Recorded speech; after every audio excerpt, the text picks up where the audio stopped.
नमस्कार दोस्तों, आप सभी का स्वागत है। आज मैं आपके लिए बहुत ही मज़ेदार कहानी एक भिखारी लेकर आया हूँ।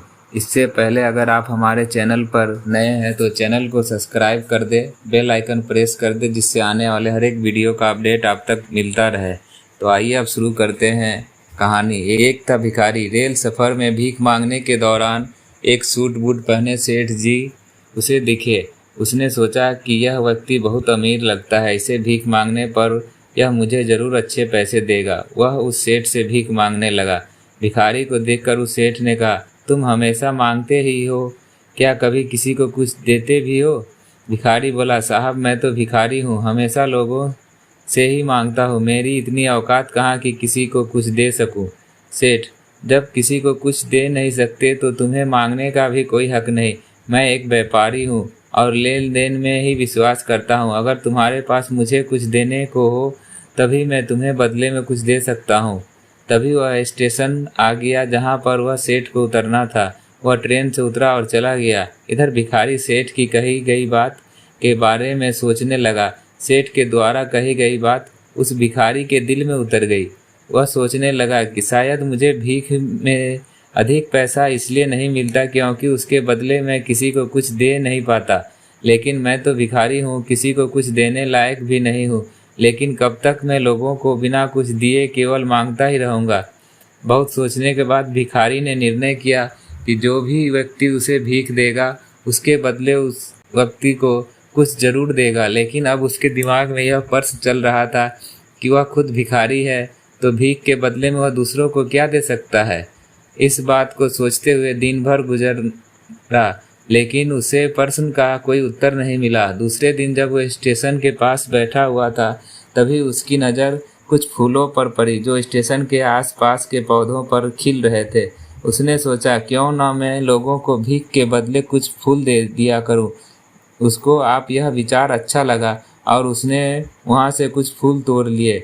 वह ट्रेन में भीख मांगने पहुंचा। जब भी कोई उसे भीख देता तो उसके बदले में वह भीख देने वाले को कुछ फूल दे देता। उन फूलों को लोग खुश होकर अपने पास रख लेते। अब भिखारी रोज फूल तोड़ता और भीख के बदले को लोगों में बांट देता। कुछ ही दिन में उसने महसूस किया कि अब उससे बहुत अधिक लोग भीख देने लगे हैं। वह स्टेशन के पास के सभी फूलों को तोड़ लाता। जब तक उसके पास फूल रहते थे तब तक उसे बहुत से लोग भीख देते थे, लेकिन जब फूल बांटते बांटते ख़त्म हो जाता तो उसे भीख भी नहीं मिलता। अब रोज़ ऐसा ही चलता रहा। एक दिन जब वह भीख मांग रहा था तो उसने देखा कि वही सेठ ट्रेन में बैठा है जिसकी वजह से उसे भीख के बदले फूल देने की प्रेरणा मिली थी। वह तुरंत उस व्यक्ति के पास पहुंच गया और भीख मांगते हुए बोला, आज मेरे पास आपको देने के लिए कुछ फूल है, आप मुझे भीख दीजिए, बदले में मैं आपको कुछ फूल दूंगा। सेठ ने उसे भीख के रूप में कुछ पैसे दिए और भिखारी ने कुछ फूल उसे दे दिया। उस सेठ को यह बात बहुत पसंद आई। सेठ, वाह क्या बात है, आज तुम भी मेरी तरह एक व्यापारी बन गए। इतना कहकर फूल लेकर वह सेठ स्टेशन पर उतर गया। लेकिन उस सेठ द्वारा कही गई बात एक बार फिर से उस भिखारी के दिल में उतर गई। एक बार उस सेठ के द्वारा कही गई बात के बारे में सोचने लगा और बहुत खुश होने लगा। उसकी आंखें अब चमकने लगी। उसे लगने लगा कि अब उसके हाथ सफलता की वह चाबी लग गई जिसके द्वारा वह अपने जीवन को बदल सकता है।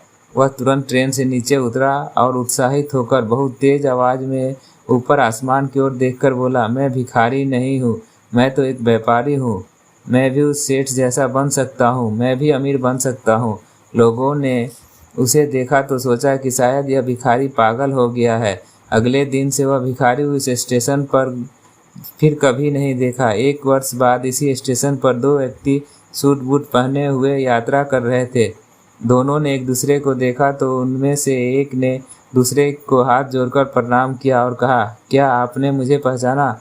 सेठ, नहीं तो शायद हम लोग पहली बार मिल रहे हैं। भिखारी, सेठ जी आप याद कीजिए, हम पहली बार नहीं बल्कि तीसरी बार मिल रहे हैं। सेठ, मुझे याद नहीं आ रहा।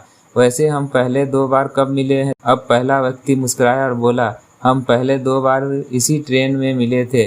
मैं वही भिखारी हूँ जिसको आपने पहली मुलाकात में बताया कि मुझे जीवन में क्या करना चाहिए और दूसरी मुलाकात में बताया कि मैं वास्तव में कौन हूँ।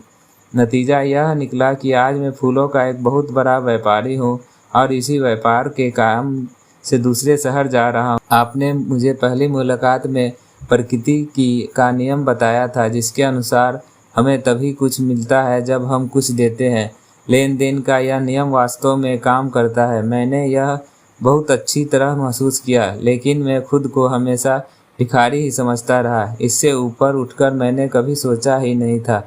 और जब आपसे मेरी दूसरी मुलाकात हुई तब आपने मुझे बताया कि मैं एक व्यापारी बन चुका हूँ। अब मैं समझ चुका था कि वास्तव में मैं एक भिखारी नहीं बल्कि व्यापारी बन चुका हूँ। भारतीय ऋषियों ने संभवतः इसलिए स्वयं को जानने पर सबसे अधिक जोर दिया और फिर कहा, सोह शिवोहम। समझ की बात तो भिखारी ने स्वयं को जब तक भिखारी समझा वह भिखारी रहा। उसने स्वयं को व्यापारी मान लिया, व्यापारी बन गया।